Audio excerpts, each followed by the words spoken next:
Hallo, hier ist Sarah Schmid.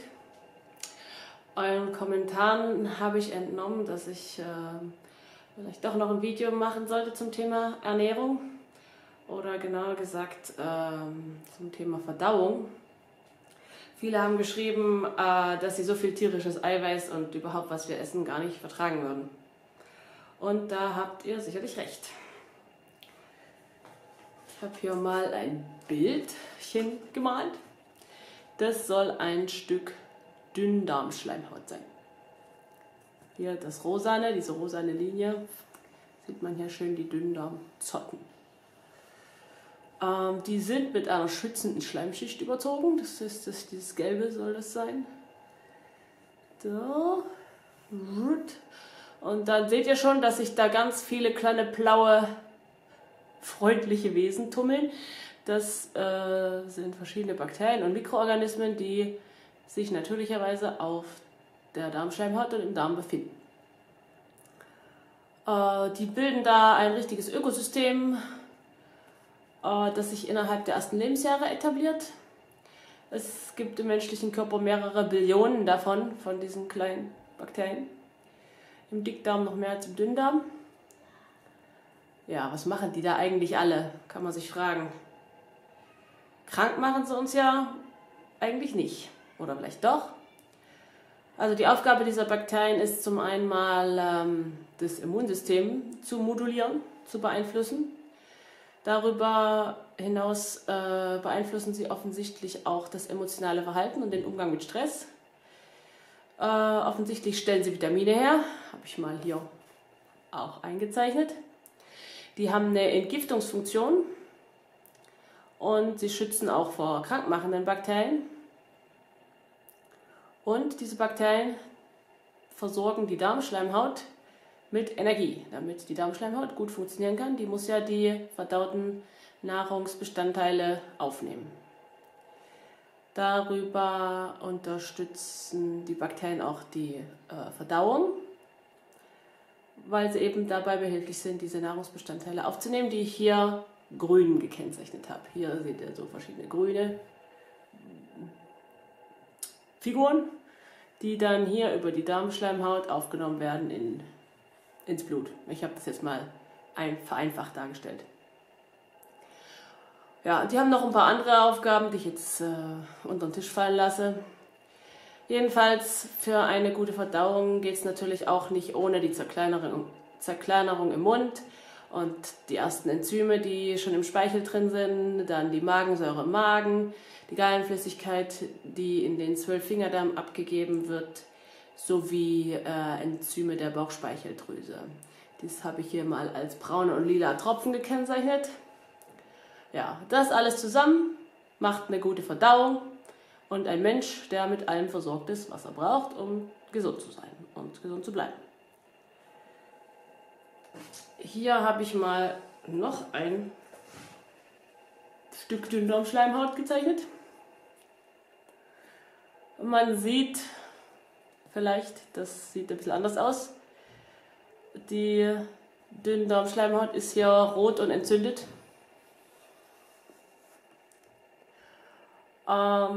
Die schützende Schleimschicht ist dünn und Bakterien sind nicht mehr so viele verschiedene da.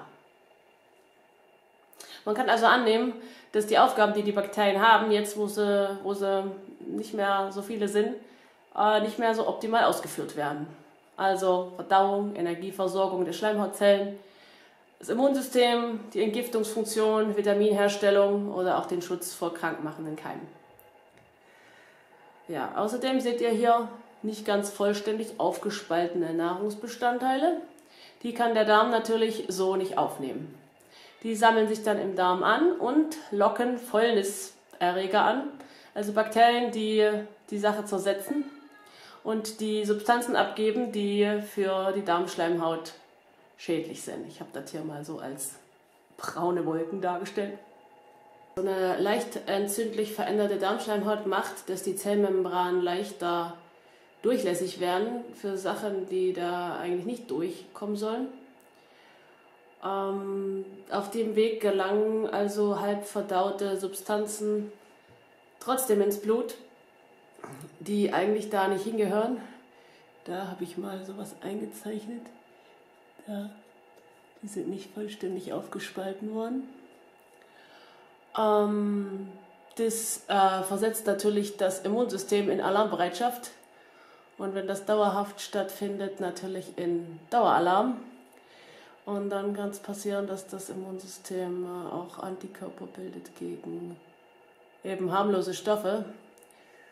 Und was dann Allergien und Autoimmunerkrankungen in Folge hat. Das Ganze bezeichnet man auf Schlauenglisch als Leaky Gut Syndrom. Oft ist dann auch noch die Produktion der Verdauungssäfte, Magensäure, Gallensäfte herabgesetzt, was dann ebenfalls dazu beiträgt, dass die Nahrung nicht vollständig verdaut wird und das Ganze sich ewig fortsetzt. Das Geschehen kann unterschiedlich stark ausgeprägt sein, also von ein bisschen Bauchweh nach dem Essen bis hin zu immer wieder Durchfall, abgewechselt mit Verstopfung und dass es einem richtig, richtig schlecht geht, man vielleicht überhaupt nichts bei sich behält. Besonders stark ausgeprägt ist es bei Zöliakie zum Beispiel. Da kann man das sogar im Mikroskop nachweisen und man sieht dann eine Verkümmerung der Zotten. Also hier habe ich sie normal gemalt, aber die werden dann immer kleiner, weil die Dauerentzündung denen zusetzt. Ja, woran merkt man, dass mit der Darmflora was nicht stimmt? Da gibt es ganz viele verschiedene Symptome, auch je nach Lebensalter. Bei Babys fängt das oft an, dass die Koliken haben, Schreibabys sind, ziemlich unruhig, schwer zu beruhigen, ständig getragen werden wollen. Gerade die Koliken kommen daher, dass selbst am Anfang die leicht verdauliche Muttermilch von diesen Babys schwer verdaut wird, weil die Darmflora halt nicht optimal ist. Solche Babys nehmen langsam zu, sind also keine typischen Wonneproppen-Babys. Die fangen auch oft spät an zu essen erst, also mit einem Dreivierteljahr, mit einem Jahr oder später, dass die richtig loslegen mit Essen. Bleiben also gerne lange bei Muttermilch, weil die, wie gesagt, am leichtesten verdaulich ist und alle anderen Lebensmittel eben schwer verdaulich sind für sie. Das merken die auch. Und deswegen halten sie sich lieber an Muttermilch. Später ernähren sich solche Kinder dann auch gerne einseitig, also vor allem Kohlenhydrate, Nudeln, Kekse, Süßes, weil sie das noch am leichtesten wohl verdauen können. Und da gibt es noch ein paar andere Theorien, warum das so ist. Ja, eine Vielfalt von Auffälligkeiten ist im späteren Leben dann möglich. So ab Kleinkindalter würde ich sagen. Also Nahrungsmittelunverträglichkeit mit Blähungen, Bauchweh, Durchfall, so dieses Reizdarmsyndrom. Neurodermitis, Allergien, Asthma als Ausdruck für die chronisch latente Entzündung, die im Gange ist und die übermäßige Wachsamkeit des Immunsystems. Psychische Auffälligkeiten können das Ganze begleiten, also ADHS, Asperger, Depression. Im späteren Leben können dann auch noch andere Krankheiten dazukommen, die ein Ausdruck der Fehlregulation des Immunsystems sind, wie Krebs oder Autoimmunerkrankungen. Die Schwangerschaft ist ja eine typisch sensible Phase, in der kann das auch besonders zum Ausdruck kommen, zu Beginn durch eine sehr starke Schwangerschaftsübelkeit oder auch durch eine lang anhaltende Schwangerschaftsübelkeit. Der Körper weiß also offenbar gut, was er nicht verdauen kann so richtig und versucht dann sich selbst und das Kind vor der Reaktion des Immunsystems auf diese unvollständig verdauten Nahrungsbestandteile im Blut zu schützen. Ein weiteres Problem, was in der modernen Gesellschaft am Zunehmen ist, ist die Frühgeburtlichkeit. Die Medizin ist auch bisher nicht in der Lage, das in den Griff zu kriegen, trotz aller Schwangerschaftsüberwachung und so weiter. Die Ursache sind ja häufig aufsteigende Infektionen. Aber eine aufsteigende Infektion ist nur möglich, wenn die natürliche Bakterienflora gestört ist. Und die betrifft ja nicht nur den Darm, sondern immer den ganzen Menschen. Auch wenn es an verschiedenen Orten unterschiedliche Bakterienpopulationen gibt, wird doch die Gesamtbakterienpopulation des Körpers vom Organismus beeinflusst, auf dem diese Bakterien leben. Und es ist also ein Ganzes. Man kann den Darm nicht isoliert von der Scheide betrachten oder vom Mund oder von der Haut. Also wenn das an der einen Stelle nicht ganz hinhaut, dann haut es an der anderen Stelle bestimmt auch nicht hin. Und in der Schwangerschaft macht sich das schneller mal bemerkbar. Harnwegsinfekte und Pilzerkrankungen kommen da in die gleiche Kategorie. Diese ganzen Bakterien, die man da nicht will, und Pilze, die können sich viel eher ausbreiten, wenn die natürliche Bakterienpopulation nicht ganz intakt ist. Ja, man kann sich fragen, wie es überhaupt dazu kommt, dass wir heute solche Probleme haben. Also warum ist unsere Darmflora überhaupt gestört? Wenn man mal noch gar nicht lange zurückdenkt, unsere Großeltern in jungen Jahren oder auch Urgroßeltern, je nachdem wie alt man ist, da waren diese ganzen Erkrankungen, die ich eben genannt habe, so ziemlich unbekannt. Also es gab mal einen, der hatte Asthma oder Heuschnupfen, aber das war, ja, also es war nicht so, dass jeder Zweite das hatte oder so. Und wenn man noch weiter zurückguckt, ist es noch seltener. Also das hat erst so im 20. Jahrhundert überhaupt angefangen und zugenommen. Ja, und vor allem, die haben ja die ganzen Lebensmittel gegessen, denen man heute die Schuld dran gibt, dass sie diese Krankheiten auslösen. Also irgendwas hat sich verändert, denn damals hat ja niemand vegan gelebt zum Beispiel. Und der Begriff vegan überhaupt, der war unbekannt. Es gab so ein paar Gesundheitsbewusste, die haben vegetarisch gelebt, mal eine Zeit lang, aber das war es dann auch. Also es können nicht allein die Lebensmittel sein, die daran schuld sind, dass die meisten Leute irgendwie was nicht vertragen oder Allergien haben. Da stelle ich mir dann immer die Frage, was war damals denn anders als heute? Und da kann man recht viel finden. Es hat sich ja viel verändert über die letzten 100 Jahre. Meine Großeltern noch sind wenigstens zur Hälfte zu Hause geboren. Meine Großeltern väterlicherseits haben auf dem Land gewohnt, sind zu Hause geboren. Mütterlicherseits war in der Stadt, da war alles schon moderner, die sind im Krankenhaus geboren. Aber jedenfalls hat das Krankenhaus ein anderes Keimmilieu. Und der Kontakt mit den Bakterien, die das Baby in den ersten Lebenstagen, Stunden hat, prägt die Bakterienflora, die es sein ganzes Leben lang haben wird.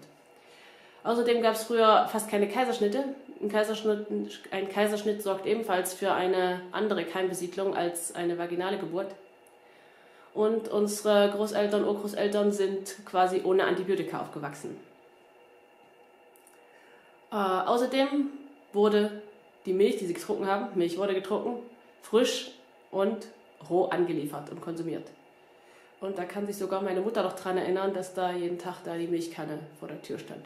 Die Milch haben sie dann zwar abgekocht auch später, weil Tuberkuloseangst war, aber es war doch ein anderes Hantieren der Milch, als heute der Fall ist. Außerdem wurden die Kinder nicht gegen alles geimpft, was man impfen kann. Es gab die Pockenimpfung. Sonst nichts. Jedenfalls für unsere Großeltern. Dann gab es auch kein Fastfood, kein McDonald's. Die Mütter waren zu Hause, die sollten ja nicht alle arbeiten gehen, so wie heute, sondern die durften ihre Kinder betun, ohne dass das gesellschaftlich geschmäht wurde. Und haben natürlich frisch aus Grundzutaten gekocht, weil so Fertigessen und sowas, das gab es noch gar nicht. Und es wurde sicherlich auch nicht so viel Zucker wie heute gegessen, wo man heute den Zucker ja fast allen zusetzt, was kein absolutes Grundnahrungsmittel ist, also wie Gemüse oder ja, wie auch immer. Und die Kinder haben natürlich viel draußen und im Dreck gespielt. Und das war nicht einfach nur Dreck, sondern fast jeder hatte Haustiere. Also die kamen auch ganz früh mit einer Vielzahl von Keimen in Kontakt, wo heute unsere Kinder, ja, die treffen sie nicht mehr, selbst wenn sie draußen im Dreck spielen. Ja, was können wir unter unseren modernen Lebensumständen tun, um trotzdem darmgesund zu bleiben? Es ist natürlich schwierig, die bakterielle Prägung abzuschütteln, die man im Mutterleib nach der Geburt erfahren hat. Also wenn man von Geburt an oder von Kindheit an Allergien oder Unverträglichkeiten hatte, dann ist eine Komplettheilung bisher kaum möglich. Aber es ist möglich, eine deutliche Verbesserung zu erreichen, so dass alle oder wenigstens die meisten Lebensmittel wieder in gewissen Mengen vertragen werden. Wenn man die Probleme später erst erworben hat, dann ist es erfahrungsgemäß leichter, die wieder loszuwerden. Aber das Ziel sollte sein, den Darm zu heilen und diese chronische Entzündung da rauszukriegen. Und wie macht man das? Wie kann man das machen? Also klar, das Naheliegendste, und das machen auch die meisten oder versuchen die meisten, ist das Weglassen von dem, was nicht vertragen wird. Was schlecht verdaut wird und was diese ganze Schieflage zementiert. Das handelt sich dabei häufig um Laktose und andere Zwei- und Mehrfachzucker, verschiedene Eiweiße, am häufigsten solche aus Milch und Getreide und Lebensmittel, die Phytinsäure enthalten, wo Getreide dazu gehört, aber auch Bohnen, Nüsse. Ja, also sollt ihr nicht jetzt komplett weglassen, aber da muss man gucken, wie man die zubereitet und ausprobieren, was man verträgt und was nicht. Ja, interessant ist, dass viele Leute, die keine Milch vertragen, vertragen zwar die pasteurisierte, homogenisierte, länger haltbare Milch aus dem Laden nicht, aber oft vertragen sie Rohmilch. Und wenn jemand Rohmilch nicht verträgt, kann es aber sein, dass er trotzdem noch gesäuerte Rohmilch verträgt. Und manchmal kann es auch sein, dass er kleine Mengen verträgt, aber große Mengen nicht. Also da kann man so ein bisschen rumprobieren, was man verträgt und was nicht. Also es ist nicht immer alles oder nichts Prinzip, sondern der Körper kommt mit größeren oder kleineren Mengen, je nach seiner Verfassung, oft noch klar. Ja, aber initial sollte man ausprobieren und lieber mal ganz weglassen, damit der Darm ausheilen kann, die Entzündung rausgeht. Und dann kann er auch alle Nährstoffe wieder besser aufnehmen und dann kommen nicht diese halb verdauten Nährstoffe in den Darm und dieses ganze Entzündungsgeschehen muss halt raus da. Ja. Das erklärt auch, warum eine Symptomverbesserung durch vegane Ernährung erreicht werden kann, weil da wird gemieden, was ein nicht so ganz gesunder Darm eben nicht verdauen kann. Auf längere Sicht fehlen dann natürlich Eiweißbausteine und Vitamine und Mikronährstoffe, die nicht ausreichend in pflanzlicher Ernährung vorhanden sind. Aber so kurzfristig kann man damit schon eine deutliche Besserung erreichen, ohne Langzeitfolgen.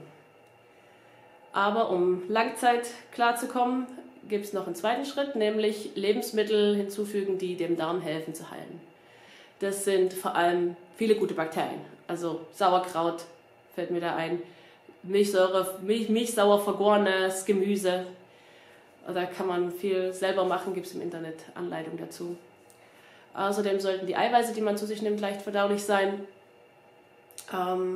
Tierische Eiweiße sind am leichtesten verdaulich, also leichter als pflanzliche Eiweiße zum Beispiel und sind besser roh zu verdauen oder mariniert, fermentiert oder so, dass es gut schmeckt, also nicht überkocht oder so, dass es, ja, was einem schwer im Magen liegt, sollte man rauswerfen. Knochenbrühe ist ein ganz wichtiger Bestandteil, der viel enthält, was dem Darm hilft, sich zu regenerieren. Da sind Mineralstoffe drin, Gelatine und verschiedene andere Stoffe, die auch bei der Reparatur der beschädigten Darmschleimhaut helfen. Und natürlich ganz wichtig auch die fettlöslichen Vitamine D und A, der Klassiker Lebertran, den ich auch schon in vorigen Videos erwähnt habe. Wichtig ist auch die Vermeidung industriell hergestellter Fette, die halt auch für eine Entzündungsreaktion sorgen können durch den Transfettgehalt. Stattdessen Weidemilch, Butter, Kokosöl, das enthält gute Fette, die gut tun. Ja, wenn der Darm dann geheilt ist, dann kann man langsam wieder Lebensmittel einführen, die vorher nicht vertragen wurden. Am besten immer eins nach dem anderen, damit man weiß, falls es doch noch nicht hinhaut, dass man es wieder weglässt. Aber in gewissen Mengen werden die dann wieder vertragen.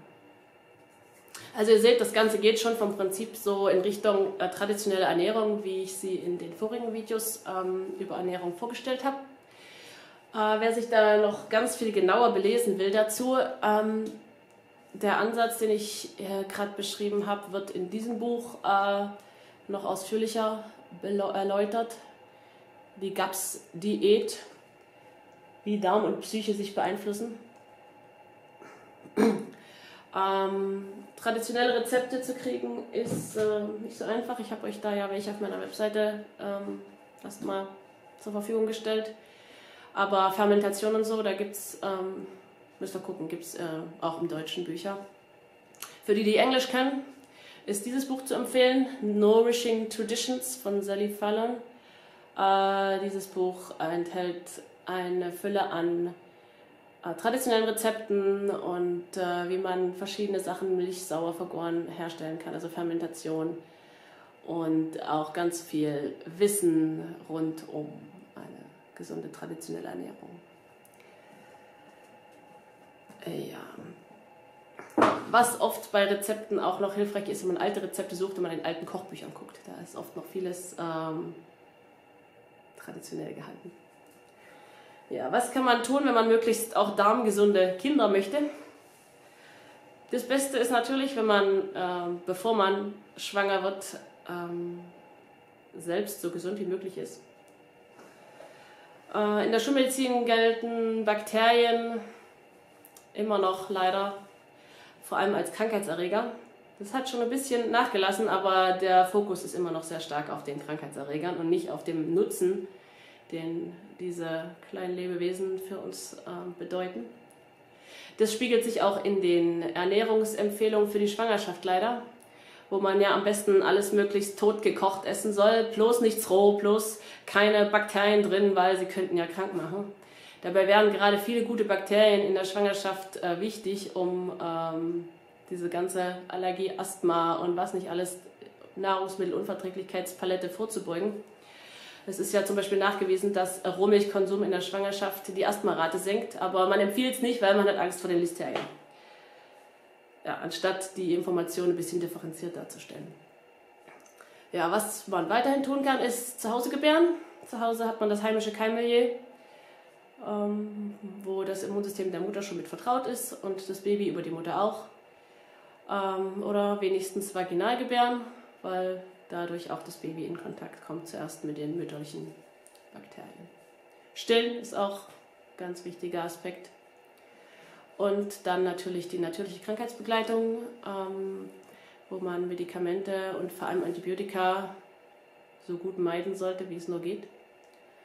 Impfung natürlich auch, lieber Zurückhaltung, am besten nach dem ersten Lebensjahr, wenn man impfen will. Und was nachgewiesen auch noch vorbeugend ist, ist ein regelmäßiger Kontakt mit Tieren. Einen Hund anzuschaffen kann sowieso zum Beispiel allergiepräventiv sein oder regelmäßig auf dem Bauernhof vorbeigucken. Ja, wie ist es bei uns? Wir sind leider auch nicht verschont geblieben von der modernen Seuche. Ich bin ja ein DDR-Kind und munter und gesund, also ich habe keine Allergien und keine Unverträglichkeiten, ich kann alles essen und da bin ich echt sehr dankbar dafür.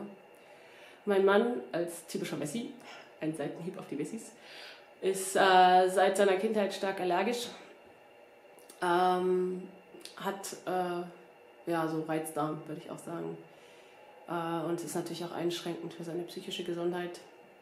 Aber er ist nicht offen für so einen ganzheitlichen Ansatz. Der hat seine Schulmedizin und die unterdrückt ihm die Symptome und damit, naja, damit gibt er sich zufrieden. Ja, unsere Älteste war ein Kolikbaby, sondergleichen, hat ganz viel geschrien, ganz schlecht geschlafen, hat anfangs nur so mäßig zugenommen. Mit 9 Monaten hat sie das Essen langsam angefangen. Ja, mit knapp 7 hat sie erstmalig allergische Symptome entwickelt. Also laufende Nase, verstopfte Nase, in der Winterzeit, also wahrscheinlich Hausstaub. Sie hat sich aber bis heute geweigert, einen Allergietest durchführen zu lassen, also ja, mehr kann ich euch also nicht erzählen. Als ich mit ihr schwanger war, hatte ich allerdings auch noch überhaupt keine Ahnung von dem, was ich euch hier gerade erzählt habe. Meine Ernährung war so mittelmäßig, recht viel Zucker. Und dann das Kantinenessen im Krankenhaus. Ja. Dann war auch die letzten Antibiotika-Runden, die ich hatte, nicht so lange her, weil ich ziemlich stark eine chronische Nebenhöhlenentzündung hatte. Und als unsere Große, in der Schwangerschaft habe ich keine Antibiotika genommen. Aber als unsere Große 3 Monate war, da habe ich nochmal welche genommen. Und das war auch das allerletzte Mal bis heute. Aber davon hat sie Durchfall gekriegt und ich glaube, dass das ihr geschadet hat und sie auf Dauer in die Allergierichtung gepusht hat. Also zurzeit hat sie eine chronisch mehr oder weniger verstopfte Nase. Und bei Erkältung erwischt sie es am ärgsten. Aber sie ist dann trotzdem schnell wieder gesund. Also der Leidensdruck ist nicht so besonders hoch. Ich hätte zwar gern, dass sie mal das mit der GAPS-Diät versucht, aber ich glaube, dazu ist der Leidensdruck dann doch nicht hoch genug oder sie muss älter werden, keine Ahnung. Und sie meidet auch von sich aus Milchprodukte. Also ich glaube, die verträgt sie schlecht. Aber da verlasse ich mich auch auf ihr Gefühl für ihren Körper. Das ist, glaube ich, das Beste. Und sie verweigert auch jegliche Medikamente. Also mein Mann hat ihr öfters mal schon symptomlindernde Medikamente angeboten, aber sie möchte das nicht. Und da bin ich auch eigentlich ganz froh, weil ich nicht glaube, dass das irgendwie hilft, die Schieflage zu verbessern. Ja, also wir gehen das Ganze bisher medikamentenfrei an. Unser zweites Kind hat keine Allergien oder Unverträglichkeiten, aber der würde wahrscheinlich eine ADHS-Diagnose bekommen. Als ich mit ihm schwanger war, habe ich angefangen, Rohmilch zu trinken. Vor dem dritten Kind habe ich meinen Zuckerentzug gemacht. Ab dem vierten Kind habe ich dann die Ernährung auf Weston Price umgestellt. Und ja, bis auf das erste Kind waren alles ganz unkomplizierte Babys. Kein Schreibaby, keine Koliken, sehr angenehm. Das war ein Unterschied wie Tag und Nacht. Und bis auf die ersten zwei Kinder waren noch alles unkomplizierte Kleinkinder. Wobei ich es natürlich jetzt vom Jüngsten noch nicht sagen kann, ne? Der ist ja erst 4,5 Monate jetzt. Aber bisher ist er ein sehr ausgeglichenes Baby, wie ihr vielleicht auch gesehen habt. Und keines unserer Kinder hat bisher Allergien oder Unverträglichkeiten, das war eben die große. Ja, versteht mich da nicht falsch, ne? Ich finde, unsere Kinder sind alles ganz liebe, tolle Menschen. Aber wer mal ein High-Need-Baby oder Kleinkind hatte oder hat, der weiß, wie anstrengend das sein kann. Und wie einen das an seine Grenzen bringt. Und da war ich natürlich super froh, als ich entdeckt habe, dass das nicht einfach nur ein Schicksal ist, das mir auf den Kopf fällt, sondern dass ich da einen Einfluss drauf habe. Ja, also wie man sieht, ist es trotz erblicher Vorbelastung möglich, gesunde Kinder zu bekommen. Und das wünsche ich euch auch, dass ihr und eure Kinder darmgesund sind, werden, bleiben, weil das Leben ist damit einfach sehr viel angenehmer.